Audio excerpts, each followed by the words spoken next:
Hi, welcome to the Astrology New Moon Forecast for November of 2022.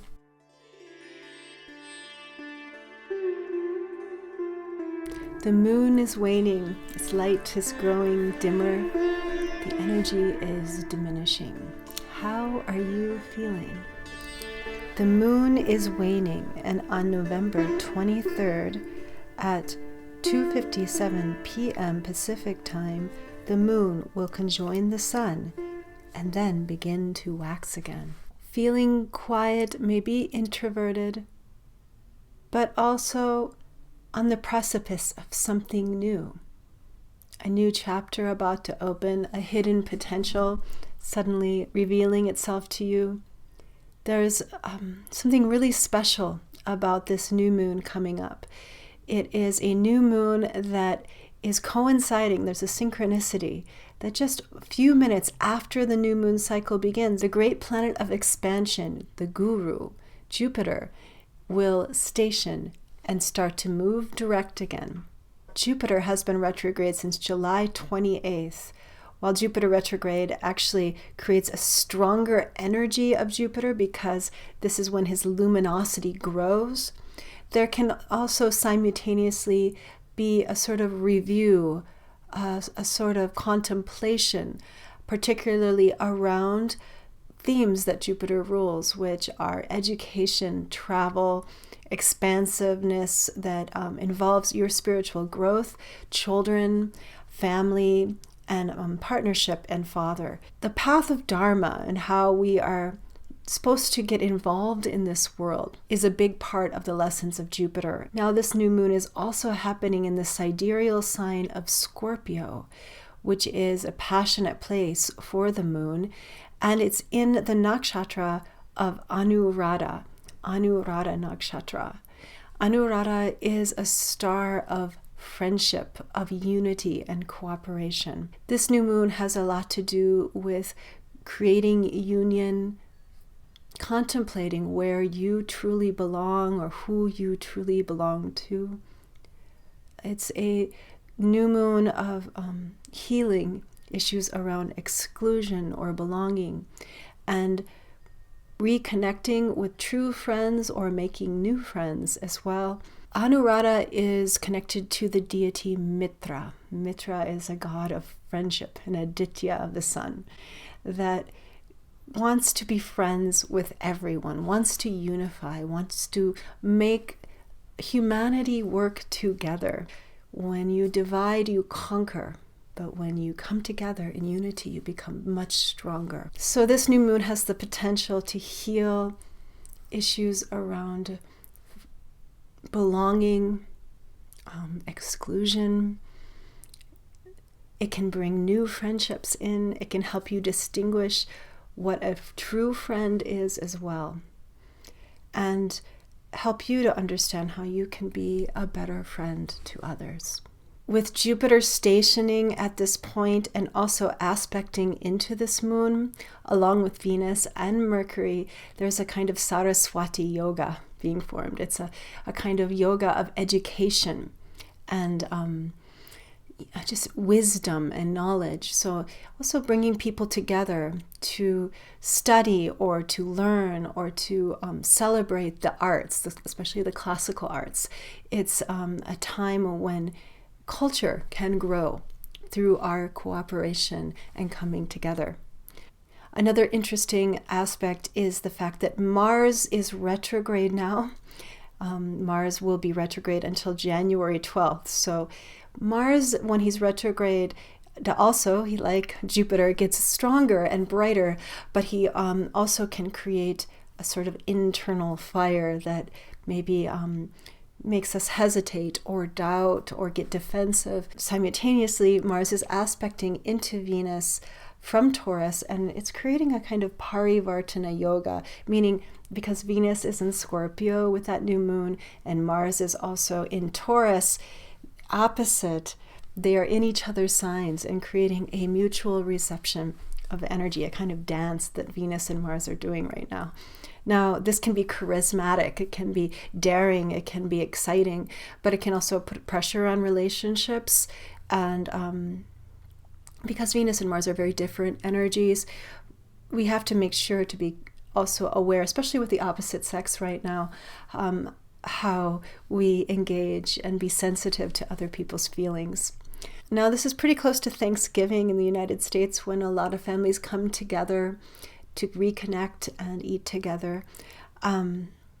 So this new moon in Anuradha is a time to be opening to relationships, to reconnect, to find unity, to forgive and start to feel, especially if there are wounds around belonging with family or community or friends right now, addressing this and bringing light into it. Guru, the light bringer, Jupiter, is stationing just 20 minutes after this lunar cycle begins. So there's something like catching a wave here of expansiveness, of vision, of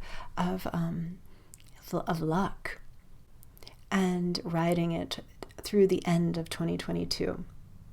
This is a great time to be making New Year's resolutions, especially as the moon waxes in the weeks to come.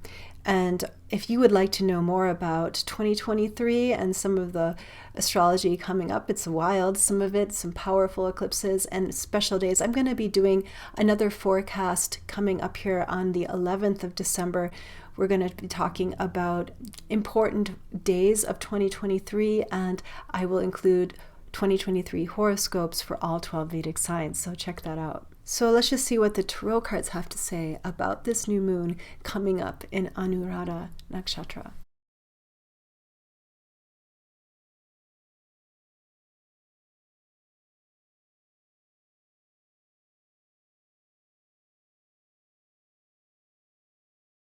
Okay, so the first card that came through is the Knight of Swords.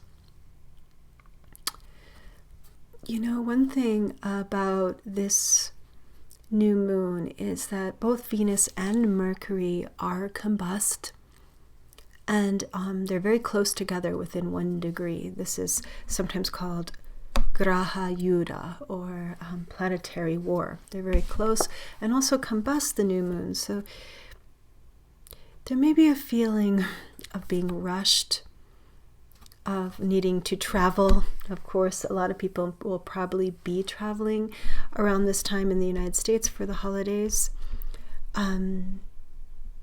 Sort of intensity.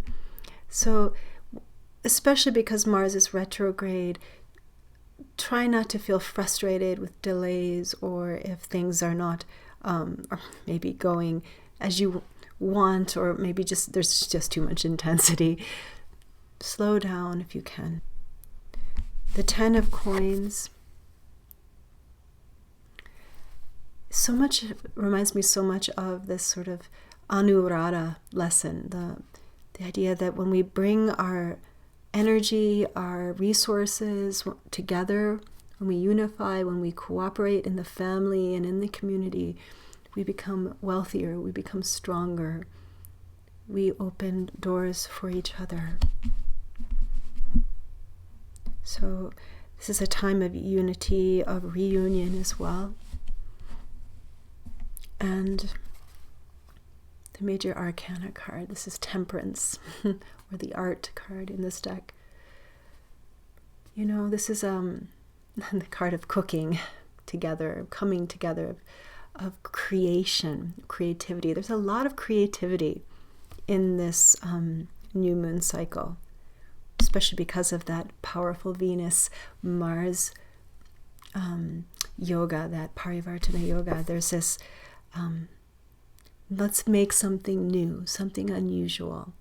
Let's put different ingredients together and see how we come out.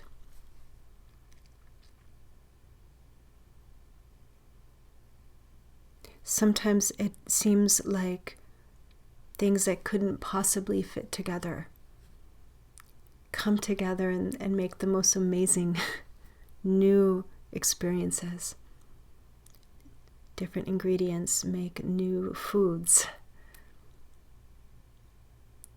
Elements that seem impossible to blend can become like an alchemy, like gold, so precious. So there's something about this new moon about discovering these hidden potentials, the gold, the Jupiter, sometimes in the most unlikely of places and hidden places. Come together, join together, travel, move, give thanks on this Thanksgiving for the wealth of this earth. What you bring is indispensable and unique to the table. Each of us has a role to play. Each of us brings a magical ingredient to the pot. Our vision, our witnessing presence together. Okay, thanks for coming to the Anundashri Astrology New Moon Forecast. I do offer one-on-one readings, tarot and Vedic astrology readings on Zoom online. I also am going to be teaching a class, or it's really a forecast for this upcoming year, 2023, on December 11th. It's live on Zoom. Check it out. You can register. I'll leave a link below. And also check out my newsletter, subscribe. You can calculate your birth star, your birth nakshatra, and have a safe and wonderful and nourishing new moon coming up. And I will see you soon on the next full moon.